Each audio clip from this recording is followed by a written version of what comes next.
I recently put out a video that I titled Divorcing Blackness.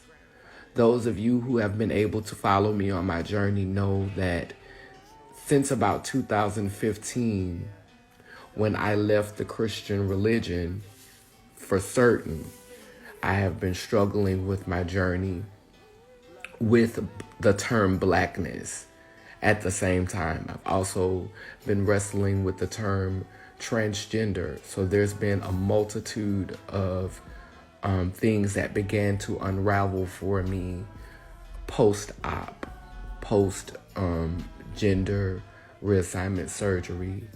There was a lot of things that I had to go back and reevaluate and look at. And so being a multi-dimensional being, I use multiple mediums to express myself. Speaking, spoken word, writing, dancing, acting, painting. And so for this piece, I am going to use a piece that I have titled Ascension of the Purple Ones, which illustrates why I have chosen to divorce blackness. Now understand that when one divorces a race or when one divorces a construct, much like in the ideals of marriage, we're able to divorce our partners, but we still have to acknowledge that we have family together, that we have created something together. So by me saying that I am divorcing blackness, I am in no way stating that I am no longer affiliated with blackness, because my ancestors are black. And anyone who is a painter or works with colors understands that blackness gives birth to all of the colors. And so I will still always have a connection to blackness. So the painting that you're about to view, or the story that I'm about to tell, is about the ascension of the purple ones. In this image, we see a Caucasian man who will be our Jesus, our Savior for this image. The Jesus image has upgraded itself to a suit to meet modern times because religion has become a business that is dominated by white men. The cross in this image is red because it symbolized the blood that many of my ancestors have shed. There are cracks in this cross because the cross is falling apart. This patriarchal paradigm is ending, but there is a fight taking place. And so when we look at this cross, we see a lot of dots around it. And these white dots, they symbolize how protected this whole organization has been, this whole societal structure has been, because a society has been formed around this cross. The yellow dots, which yellow symbolizes creativity, symbolizes the slaves that are constantly being created to uphold this paradigm, this world that has been created around this religious business, this white man's business, and that is the cross. There are 4 images who are around the cross. So these images depict a cisgender or a heterosexual man who was born with heterosexual male identified organs and identifies with those organs. He is of a lighter hue because he is a direct descendant of our slave master in this nation. Now, I also use master to coincide with the term mainstream. So if you hear me say master, I'm not always talking about a wealthy Caucasian man who has ruled over deeply melanated human beings. I'm also using it to talk about mainstream. So, of course, he is on the right hand of this whole Jesus system, because he has been a very important ally and accomplice to maintaining the paradigm or the structure that we know as white supremacy and patriarchy. Underneath to the right, there is a very fair-skinned, ambiguous looking being who is the XX chromosome. She is a heterosexual, what I like to call black white woman. And she adheres to patriarchy. You know, she follows the guidelines of it. She channels the energy of her forefathers, so much so that she almost resembles the white Jesus. So then as we move to the left, we see beings of a darker hue because they're a little bit more taboo. So the assimilation process is very serious for them. To the top left, there is a black gay man. And no one is exactly black around the cross. I want to point that out. No one is exactly the shade of black yet. They are fighting for this VIP pass into blackness.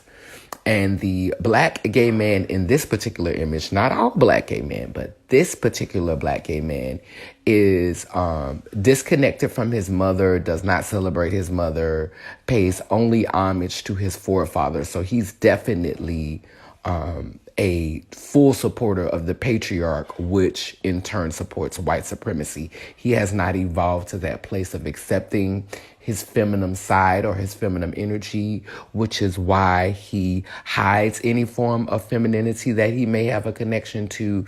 And his only connection to his foremothers is the sex acts that he does in private.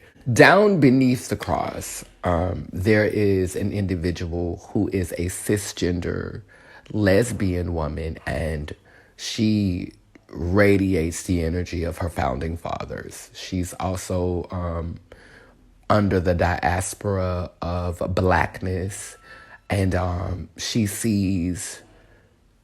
secretly sees men as superior, although she will never admit it. And her connection to her masculinity is where she feels that her strength is drawn from. In some cases, she becomes the trans man who will in turn share those same views. Like, she transitions physically, but her thought process does not transition.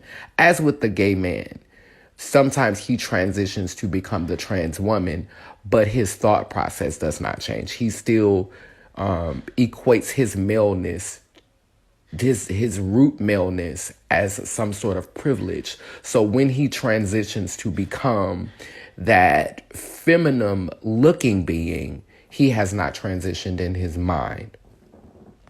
And so all of them, they are covered underneath the cross. They're covered under the blood of the cross. They're covered under that sacrifice. You know, they're covered under this illusion of sacrifice.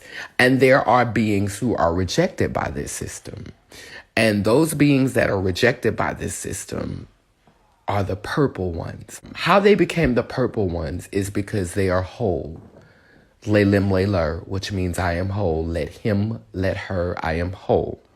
There is a pink and blue image above them. It is a triangle pointing upwards, which would normally be blue because we are under the patriarch right now. But, you know, I'm doing a little casting. So, you know, I want to see the season for the feminine to rise up. But I do understand that the feminine is diluted and polluted as it has been living through and navigating through a patriarchal white supremacist society. So definitely the matriarch has been affected by that.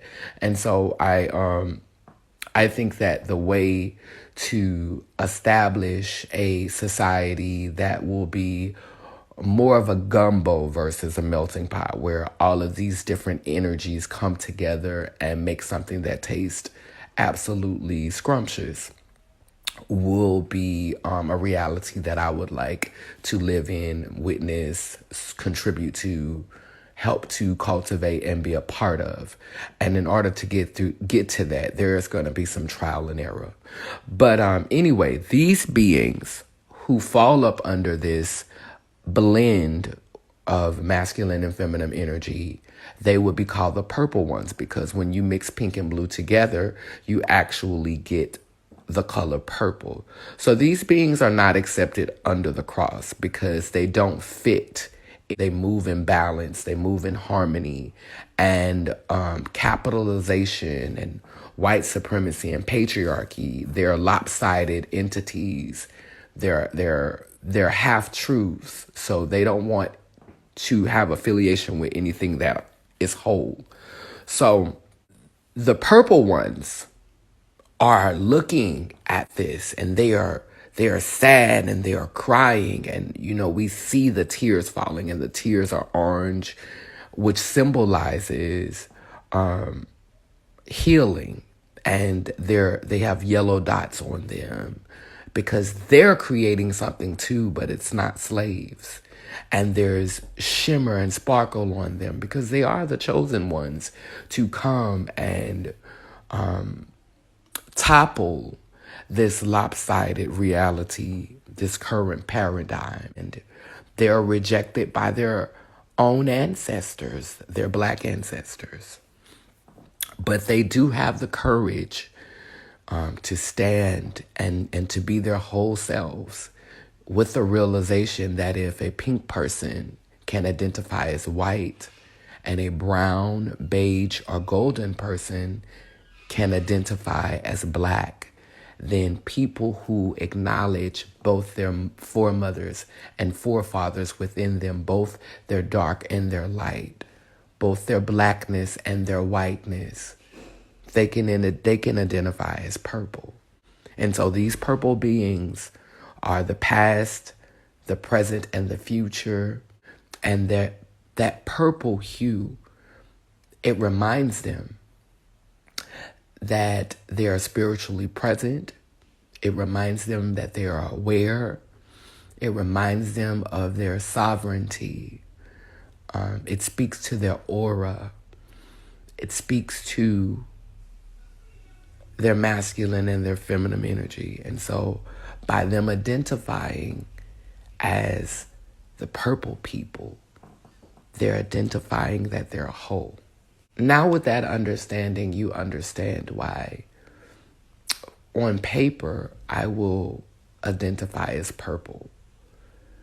I will still support Black issues, Black ideals, but I will not try to center myself in those conversations. If I am invited to share with them, I will share just as I have shared.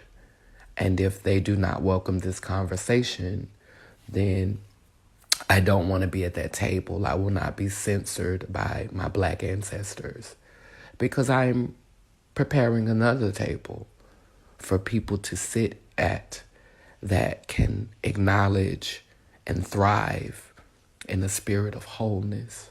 And this is about being whole in your mind and in your spirit. Because when you're whole there, when you have an understanding of dark and light, when you have an understanding of the concepts of evil and good, when you understand them, then you can reason in a way that defies current logic. So that is what I'm growing in my garden, and I'm preparing that table for the purple ones. Yes, you heard it here first. I am divorcing Blackness, but I will continue to acknowledge that we do have a history together. But it's time to exceed history and to begin to tell her history and our story. Amen, a woman, Laylim Layler. So thank y'all for watching this video. Leave your comments down below and let me know what you think of the dialogue. I am currently looking for my tribe, other purple ones like myself. And the journey is not going to be easy. No one told me it would be. Thank you all for joining me. Down Bananantaraseku, Iangani, Yanko Kalukalo, which means I am a child of God. And if I am, you know you are.